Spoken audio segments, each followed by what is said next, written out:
ನಮಸ್ಕಾರ ಸ್ನೇಹಿತರು, ಮುಂಜಾನೆಯ ಶುಭಾಶಯಗಳು. ಇಂದಿನ ದಿನ ಸುದಿನವಾಗಲಿ ಅಂತ ಬಯಸ್ತಾ ಮುಂಜಾನೆಯ ಮಾತಿಗೆ ತಮಗೆ ಸ್ವಾಗತ, ಸುಸ್ವಾಗತ, ಆದರದ ಸ್ವಾಗತ. ಸ್ನೇಹಿತರೆ ನೋಡಿ, ಇವತ್ತು ಮುಂಜಾನೆಯ ಮಾತು ಬೂಡಮಗೇರು ಊರಿಂದ. ಇಲ್ಲಿ ನೋಡಿ, ನಾನು ತೋರಿಸ್ತೀನಿ ಈಗ ನಿಮಗೆ. ಬೂಡುಮಗೇರು ದುರ್ಗಾ ಪರಮೇಶ್ವರಿ ದೇವಿಯ ಸನ್ನಿಧಿ. ಹಾಗಾಗಿ ನಾನು ಇವತ್ತು ಬಹಳ ಸಂತೋಷ ಪಡ್ತಾ ಇದ್ದೀನಿ ಜಗನ್ಮಾತೆಯ ಸನ್ನಿಧಿಯಿಂದ ಮುಂಜಾನೆಯ ಮಾತುಗಳನ್ನು ಆಡೋದಕ್ಕೆ. ಈ ಪರಿಸರ ನೋಡಿ, ನಾನು ಇವಾಗ ನಿಮ್ಗೆ ತೋರಿಸ್ತಾ ಇದ್ದೀನಿ. ಬಹಳ ಬಹಳ ಅಂದವಾಗಿದೆ, ಚಂದವಾಗಿದೆ, ಪ್ರಕೃತಿ ರಮಣೀಯವಾದ ಒಂದು ಸ್ಥಳ ಇದು ಅಂತ ಹೇಳಲಿಕ್ಕೆ ಬಹಳ ಖುಷಿ ಆಗ್ತದೆ ನನಗೆ. ಸೊ ಇಂಥ ಒಂದು ಪರಿಸರದಲ್ಲಿ ಜಗನ್ಮಾತೆ ದುರ್ಗಾ ಪರಮೇಶ್ವರಿ ನೆಲೆಸಿದ್ದಾಳೆ. ಈ ದುರ್ಗಾ ಪರಮೇಶ್ವರಿ ದೇವಸ್ಥಾನ ಈ ಊರಿಗೆ ಒಂದು ಮುಖ್ಯವಾದ ದೇವಿಯ ಸನ್ನಿಧಿ. ಯಾಕಂದರೆ ಪ್ರಾಯಶಃ ಇದು ಒಂದು ಪುಣ್ಯಭೂಮಿ ಅಂತ ನನಗನ್ಸುತ್ತೆ. ಈ ಒಂದು ಪರಿಸರ ಇಲ್ಲಿ ನೀವು ನೋಡಿದರೆ ಹೇಗಿದೆ, ಬಹಳ ಬಹಳ ಪ್ರಕೃತಿ ರಮಣೀಯವಾದ ಒಂದು ಸ್ಥಳ.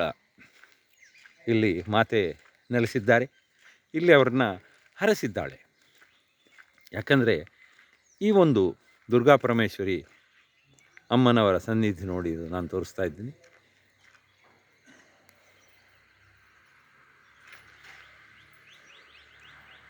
ಈ ಒಂದು ಪರಿಸರದಲ್ಲಿ ನೆಲೆಸಿದ್ದಾಳೆ. ಹಾಗಾಗಿ ಇಲ್ಲಿ ಅಮ್ಮನವರ ಆಶೀರ್ವಾದ ಎಲ್ಲರ ಮೇಲೆ ಇದೆ. ಹಾಗಾಗಿ ಎಲ್ರಿಗೂ ಇಲ್ಲಿ ಸನಾತನಿಗಳಾಗಿದ್ದಾರೆ, ಸತ್ಕರ್ಮಗಳನ್ನು ಮಾಡ್ತಿದ್ದಾರೆ, ಸಜ್ಜನರಾಗಿದ್ದಾರೆ. ಈ ಒಂದು ಮಣ್ಣಿನ ಗುಣ,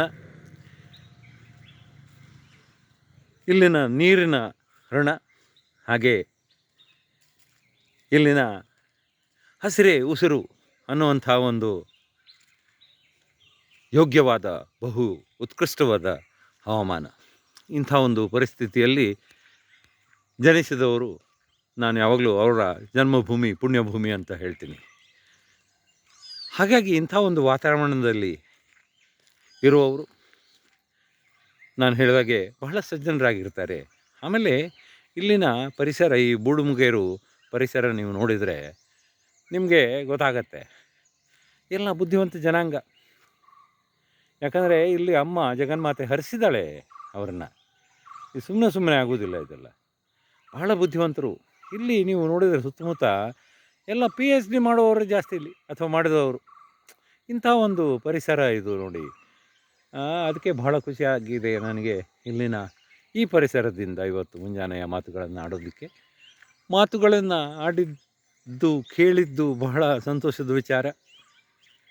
ಪ್ರೀತಿ ಇರಲಿ ಇಂತಿ ತಮ್ಮ ವಿಠ್ಠಲ್ ಬೋಡಸ್, ಮಾಳಮುಳ್ಳೂರು.